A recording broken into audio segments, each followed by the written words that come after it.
Hello बच्चों, let us read this question.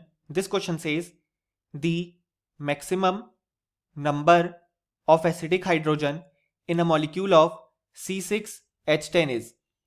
So इस question को सॉल्व करने के लिए हमें जो की कंसेप्ट रिक्वायर्ड होगा वो है कॉन्सेप्ट ऑफ एसिडिक हाइड्रोजन.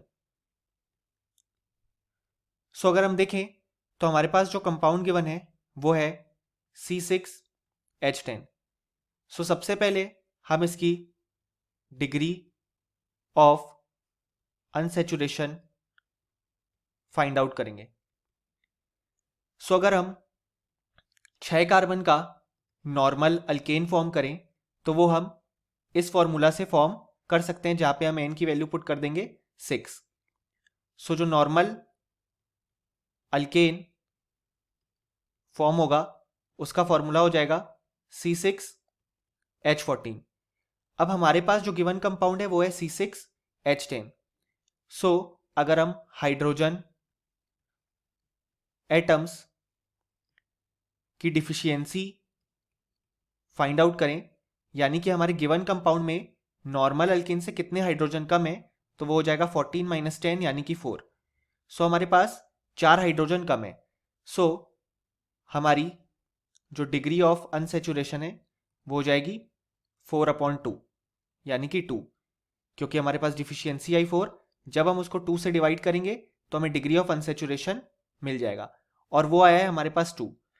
अब क्योंकि हमारे पास डिग्री ऑफ अनसैचुरेशन 2 आया है तो हमारे पास कुछ केसेस हो सकते हैं.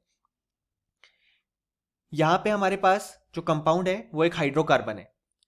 सो डिग्री ऑफ अनसैचुरेशन आ जाएगी या तो जब एक ट्रिपल बॉन्ड प्रेजेंट हो तब हमारे पास 2 डिग्री ऑफ अनसैचुरेशन आ जाएगी, या तो ऐसा हो सकता है कि 2 डबल बॉन्ड प्रेजेंट हो, या फिर ऐसा भी हो सकता है कि एक डबल बॉन्ड प्रेजेंट हो और एक रिंग प्रेजेंट हो.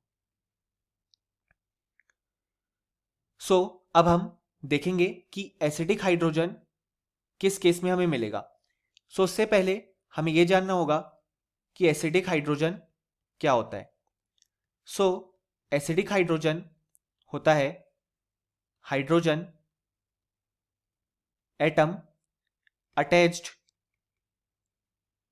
To more electronegative atoms like oxygen, nitrogen, sulphur and sp carbon. और sp कार्बन क्या होता है? Triple bonded carbon. सो हम देख सकते हैं जो हमने अभी 3 केस देखे उसमें से केवल इस वाले केस में ही हमें एसिडिक हाइड्रोजन देखने को मिलेगा, क्योंकि बाकी दोनों केस में हम एसिडिक हाइड्रोजन वाला कॉन्सेप्ट अप्लाई ही नहीं कर सकते, क्योंकि हम जानते हैं डबल बॉन्ड वाले केस में कार्बन का हाइब्रिडाइजेशन होता है sp2, और रिंग वाले केस में भी हम sp हाइब्रिडाइजेशन कभी भी नहीं ला सकते, यानी कि केवल इसी केस में हम एसिडिक हाइड्रोजन का कॉन्सेप्ट देखेंगे. सो यहां पे हम सोच सकते हैं कि ऑक्सीजन, नाइट्रोजन, सल्फर वाली चीजें भी हैं, लेकिन हमारा कंपाउंड C6H10 है यानी कि हाइड्रोकार्बन है. सो इसमें ऑक्सीजन, नाइट्रोजन, सल्फर वाला पार्ट है ही नहीं. सो केवल sp कार्बन वाला पार्ट हम देखेंगे. सो अब हम इस फॉर्मूला से पॉसिबल अल्काइंस फॉर्म करेंगे.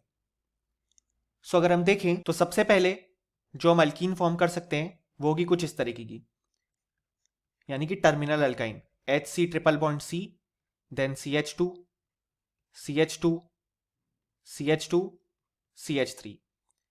सो हम देख सकते हैं यहां पे हमारे पास 1 2 3 4 5 6 कार्बन है एंड 3 5 7 9 एंड 10 हाइड्रोजन है.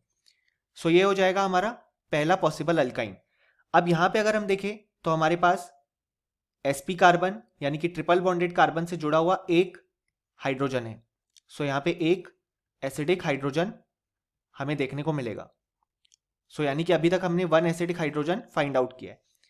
इसके बाद अगर हम C6H10 के दूसरे पॉसिबल अल्काइंस फॉर्म करें तो वो कुछ इस तरीके से फॉर्म हो सकते हैं, CH3, C triple bond C,